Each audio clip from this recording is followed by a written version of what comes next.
महान सिकंदर भारत आया। उसने एक फकीर के हाथ में एक चमकती हुई चीज देखी। पूछा, क्या है?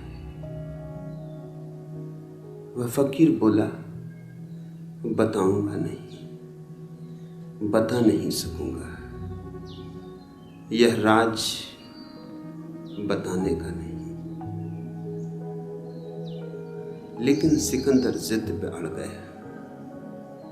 उसने कहा, हार मैंने माननी जीवन में कभी सीखी नहीं, जानकर रहूंगा। तो फकीर ने कहा, एक बात बता सकता हूं कि तुम्हारी सारी धन दौलत इस छोटी सी चीज के सामने कम वजन की है।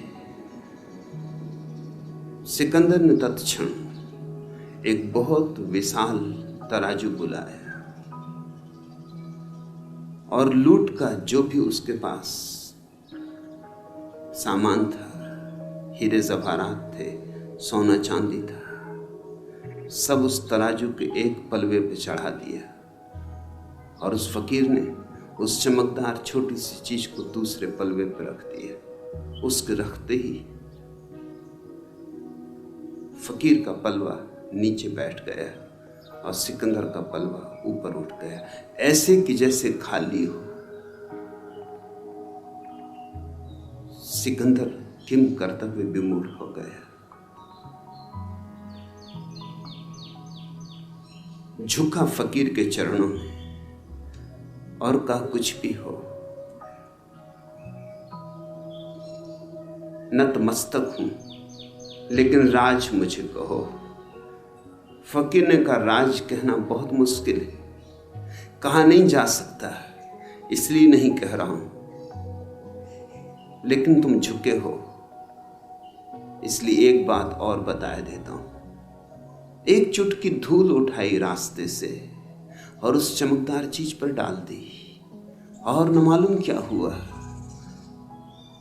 कि फकीर का पलवा एकदम हल्का हो गया और ऊपर की तरफ उठने लगा, और सिकंदर का पलवा भारी हो आया और नीचे बैठ गया। स्वभावतः सिकंदर तो और भी चकित हुआ। उसने कहा, यह मामला क्या है? तुम पहेलियों को और पहेलियां बना रहे हो और उलझा रहे हो। सीधी सादी बात है, कहना हो कह दो, न कहना हो न कहो। उस फकीर ने कहा, अब कह सकता हूं। अब तुम जिज्ञासा से पूछ रहे हो, अब जोर जबरदस्ती नहीं। यह कोई खास चीज नहीं, मनुष्य की आंख है।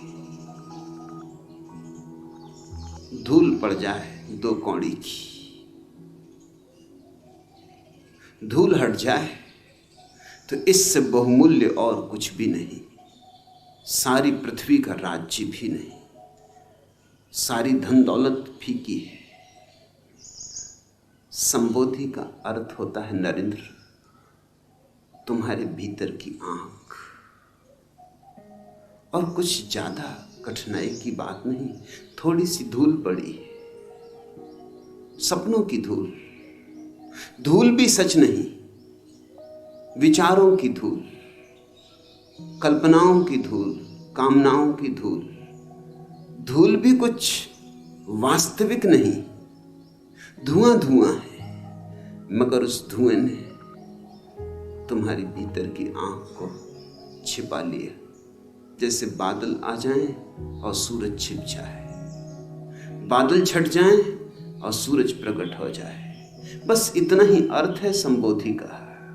बादल छट जाएं और सूरज प्रकट हो जाए।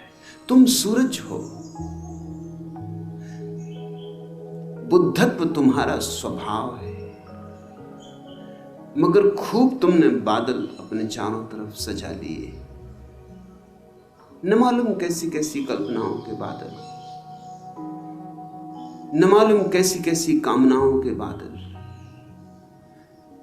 जिनका कोई मूल्य नहीं, जो कभी पूरे हुए नहीं, जो कभी पूरे होंगे नहीं। मगर तुम उस सब से घिरे हो जो नहीं है और नहीं होगा, और उससे चूक रहे हो जो है और जो सदा है और सदा रहेगा। संबोधि का अर्थ होता है जो है उसमें जीना, जो है उसे देखना, जो है उससे जुड़ जाना। जो नहीं है उस पर पकड़ छोड़ देना। अतीत नहीं है और हम अतीत को पकड़े हुए, बीत गया कल हम कितना संभाल के रखे हुए, जैसे हीरे जवाहरातों को कोई संभाले। राख है, अंगारा भी नहीं, अब सब बुझ चुका। जैसे कोई लाशों को ढोए, ऐसा हमारा अतीत है। और या फिर हम भविष्य की कामनाओं में उलझे, सेक चिल्ली हैं हम, सोच रहे हैं ऐसा हो, ऐसा हो, ऐसा हो जाए। कितने सपने तुम फैलाते हो, कितने सपनों के जाल बुनते हो, और इन दो चक्कियों के पाटों के बीच जो दोनों नहीं है, अतीत नहीं है, नहीं हो चुका, भविष्य नहीं है, अभी हुआ ही नहीं, इन दो नहीं के बीच जो है वर्तमान का छोटा सा क्षण, वो दबा जा रहा है। इन दो चक्कियों के बीच में तुम्हारा अस्तित्व पिसा जा रहा है। अतीत से और भविष्य से जो मुक्त हो गया वह संबुद्ध है, वह बोधि को उपलब्ध हुआ, उसकी आंख खुली, उसकी आंख से धूल हटी।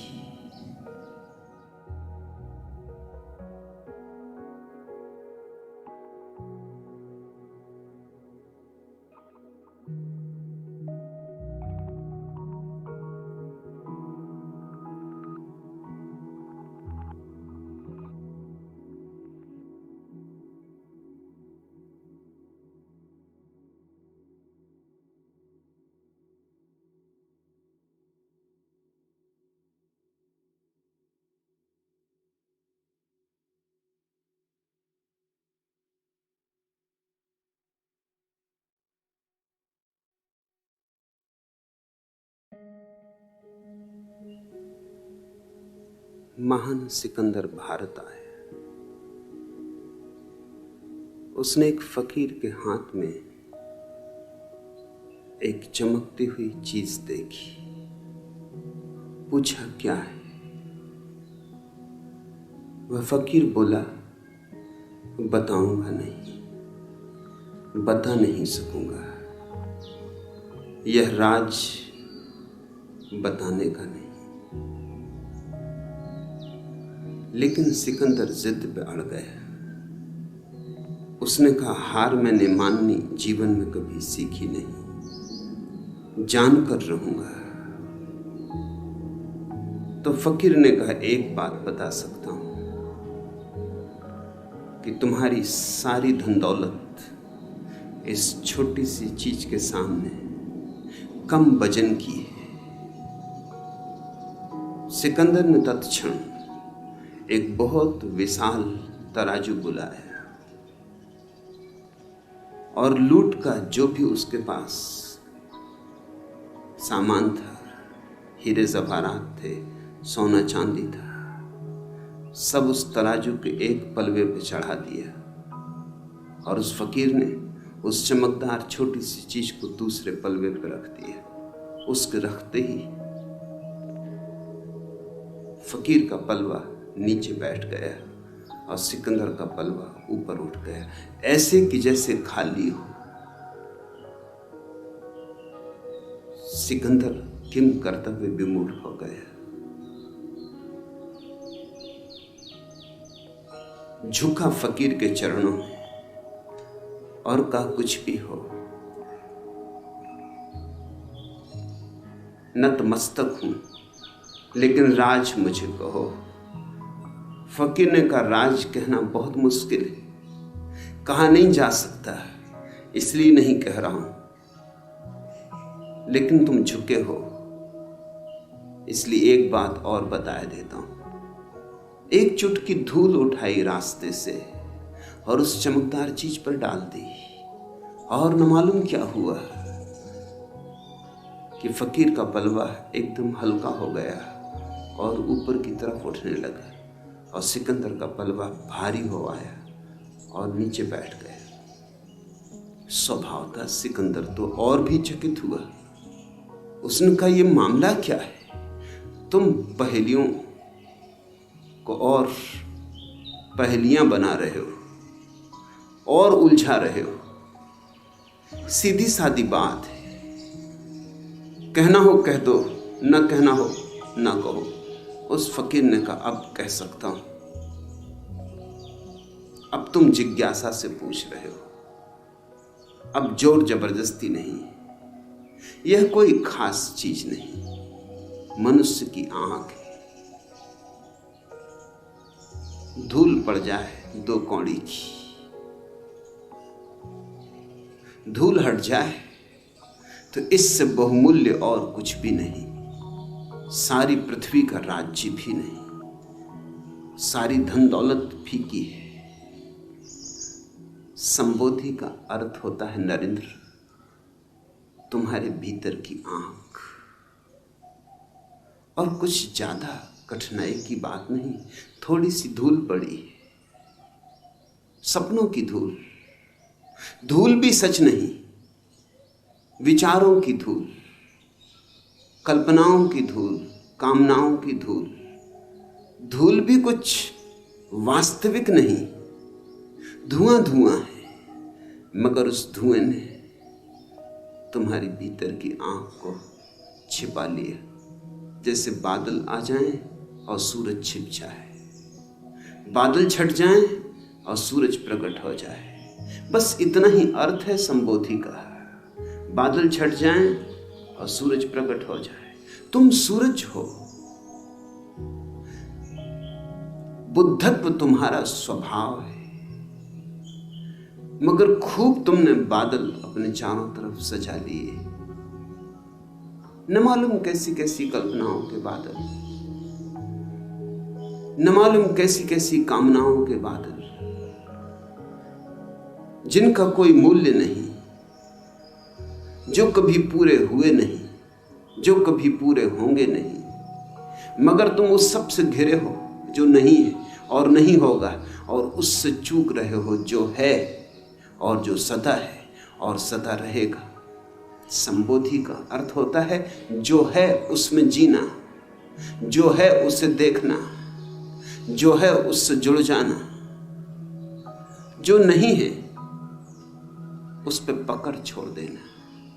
अतीत नहीं है और हम अतीत को पकड़े हुए। बीत गया कल, हम कितना संभाल कर रखे हुए, जैसे हीरे जवाहरातों को कोई संभाले। राख है, अंगारा भी नहीं, अब सब बुझ चुका। जैसे कोई लाशों को ढोए, ऐसा हमारा अतीत है। और या फिर हम भविष्य की कामनाओं में उलझे सेक चिल्ली हैं। हम सोच रहे हैं ऐसा हो, ऐसा हो, ऐसा हो जाए। कितने सपने तुम फैलाते हो, कितने सपनों के जाल बुनते हो, और इन 2 चक्कियों के पाटों के बीच जो दोनों नहीं है, अतीत नहीं है, नहीं हो चुका, भविष्य नहीं है, अभी हुआ ही नहीं, इन 2 नहीं के बीच जो है वर्तमान का छोटा सा क्षण, वो दबा जा रहा है। इन 2 चक्कियों के बीच में तुम्हारा अस्तित्व पिसा जा रहा है।